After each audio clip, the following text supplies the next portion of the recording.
Bayangkan, kamu rela dibuang oleh keluargamu sendiri demi sebuah cinta yang kamu anggap suci, hanya untuk mengetahui bahwa pria miskin yang selama ini kamu perjuangkan mati-matian tak lain adalah musuh bebuyutan ayahmu sendiri.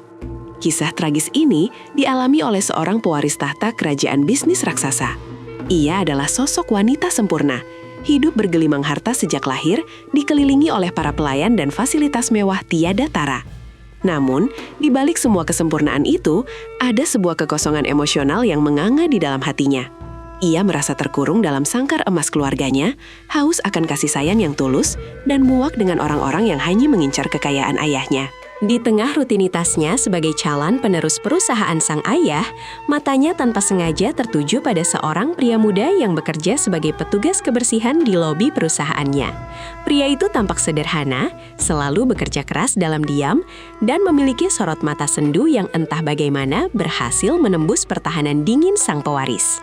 Bagi sang gadis, pria ini adalah anomali di dunianya yang penuh kepalsuan materialistis. Ia melihat ketulusan murni yang selama ini ia dambakan.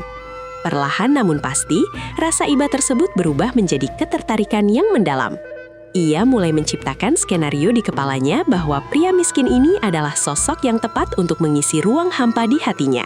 Seseorang yang akan mencintainya tanpa syarat. Hubungan asmara mereka pun berkembang pesat dalam bayang-bayang kerahasiaan tingkat tinggi.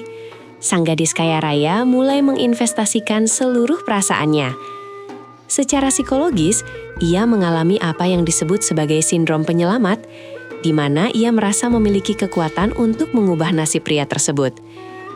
Bersamaan dengan itu, ia menjadikan sang pria sebagai tempat pelarian dari tuntutan berat ayahnya.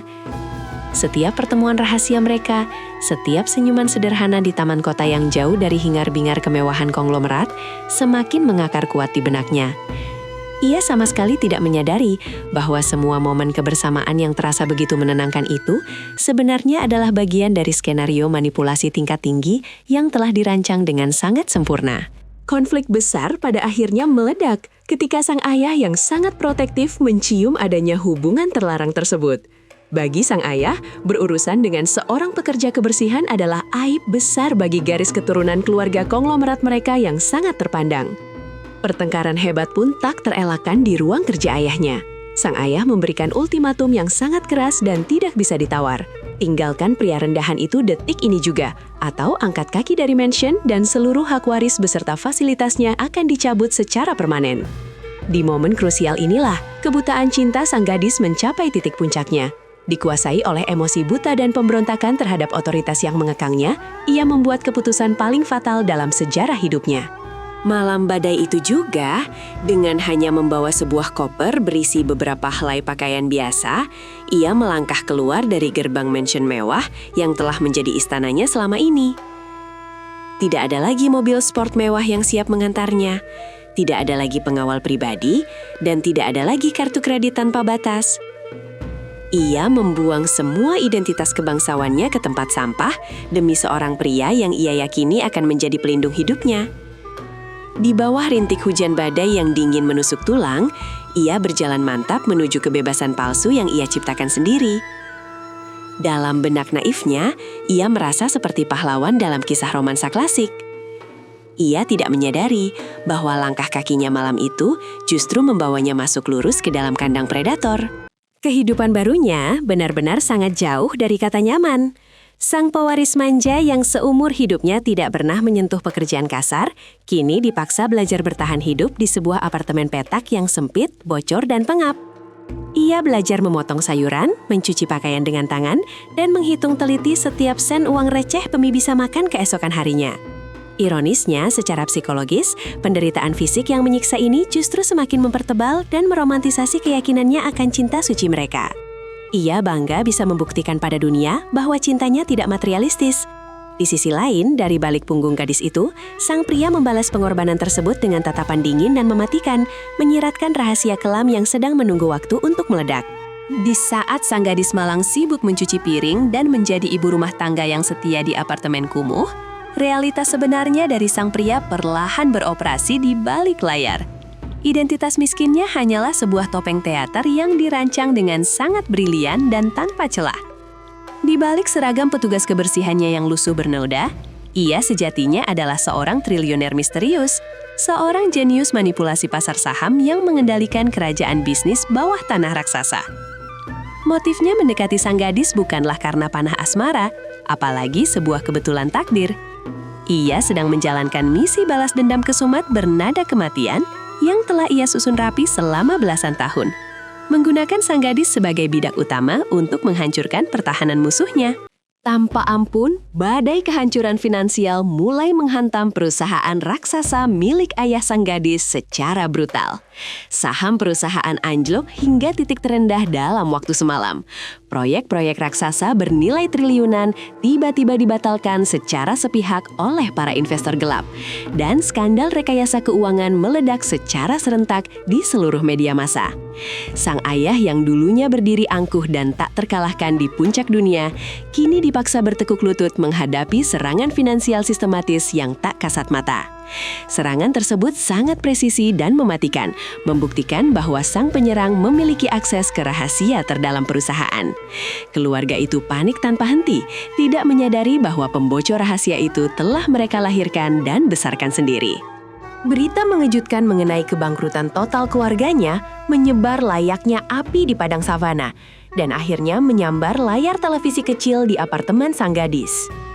Meskipun ia telah dibuang dan dicoret dari kartu keluarga, ikatan darah tak bisa berdusta. Melihat kerajaan bisnis ayahnya hancur lebur tanpa sisa, hatinya hancur berkeping-keping. Rasa bersalah yang teramat sangat mulai menggerogoti kewarasannya. Dalam tangis keputusasaan, ia mencoba menghubungi mantan kolega dan kerabat untuk mencari tahu kebenarannya. Namun, semua nomor menolaknya. Dalam tangisnya yang pecah, ia memeluk erat sang pria miskin untuk mencari ketenangan emosional, tidak menyadari sedetik pun bahwa pria yang membelai rambutnya itulah sang algojo yang baru saja memenggal leher ayahnya. Hari penentuan yang ditunggu-tunggu pun tiba. Perusahaan raksasa ayahnya akhirnya resmi dinyatakan pailit oleh pengadilan dan seluruh asetnya berpindah tangan ke seorang pembeli misterius dari luar negeri. Akuisisi besar-besaran ini menjadi sorotan utama ekonomi di seluruh negeri. Sang pembeli misterius yang selama ini mengendalikan badai dari balik bayang-bayang kegelapan, akhirnya memutuskan untuk menampakkan wujud aslinya ke publik. Di hari pengambil alihan resmi, ia tidak lagi menyelinap masuk dari pintu belakang, membawa alat pel dan ember. Ia melangkah pongah dari pintu utama lobi yang dulu ia bersihkan, diiringi barisan pengawal dan pengacara elit. Aura kemiskinan itu lenyap tak berbekas, digantikan oleh arogansi mutlak sang penakluk. Didorong oleh rasa khawatir dan sisa-sisa keberaniannya, sang gadis nekat menerobos masuk ke gedung kantor ayahnya, berniat memohon belas kasihan dan waktu kepada pemilik baru perusahaan tersebut demi nyawa ayahnya. Namun saat pintu mahoni ruang eksekutif itu terbuka lebar, rotasi dunia sang gadis seketika berhenti. Oksigen di sekitarnya seakan tersedot habis tanpa sisa. Di atas kursi kebesaran ayahnya yang berlapis kulit, duduklah pria yang selama ini ia beri makan dengan keringat dan uang recehnya. Pria yang ia lindungi, pria yang ia cintai lebih dari nyawanya sendiri. Pria itu menatapnya lurus, bukan dengan tatapan hangat seorang kekasih, melainkan dengan tatapan mata elang pemangsa yang dingin, tajam, dan penuh kepuasan dendam paripurna. Kehancuran psikologis yang melanda sang gadis pada detik mengerikan itu tidak bisa lagi dijabarkan dengan bahasa manusia. Fondasi kewarasannya runtuh menjadi debu seketika. Otaknya berteriak, berusaha keras mencerna realitas memuakkan yang terbentang di depan matanya. Semua kenangan manis yang ia puja, pengorbanan bodohnya membuang takdir emas, hingga kelaparannya hidup dalam kemiskinan kotor, semuanya hanyalah lelucon murahan di bawah kaki pria ini. Pengkhianatan brutal ini menusuk ribuan kali lebih dalam daripada sekadar jatuh miskin. Ini adalah pembunuhan terhadap jiwanya. Ia menyadari dengan rasa mual tak tertahankan bahwa cintanya selama ini telah dimanipulasi sebagai senjata paling mematikan untuk membantai keluarganya sendiri dari dalam. Melalui penjelasan dingin sang pria yang kini menjadi penguasa baru, kebenaran pahit berdarah akhirnya terungkap seutuhnya. 20 tahun yang lalu, ayah sang gadis dengan licik telah memonopoli dan menghancurkan bisnis keluarga pria ini, memicu rentetan tragedi yang menyebabkan ayah sang pria mengakhiri hidupnya dalam keputusasaan yang tragis.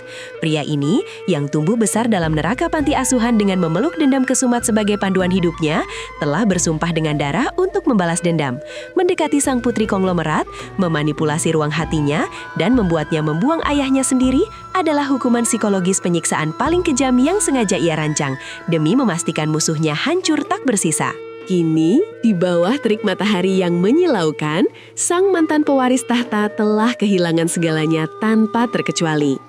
Ia tidak memiliki pelukan keluarga untuk kembali, mengingat ayahnya kini terbaring koma di ruang gawat darurat akibat serangan jantung usai kehilangan imperium bisnisnya.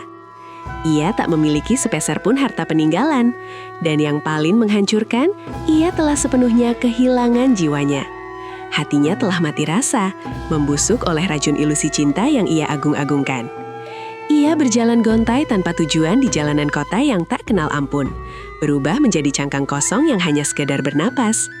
Kemiskinan yang dulunya ia pamerkan sebagai pengorbanan romantis heroik, kini menjelma menjadi hukuman nyata yang akan menyiksanya setiap detik.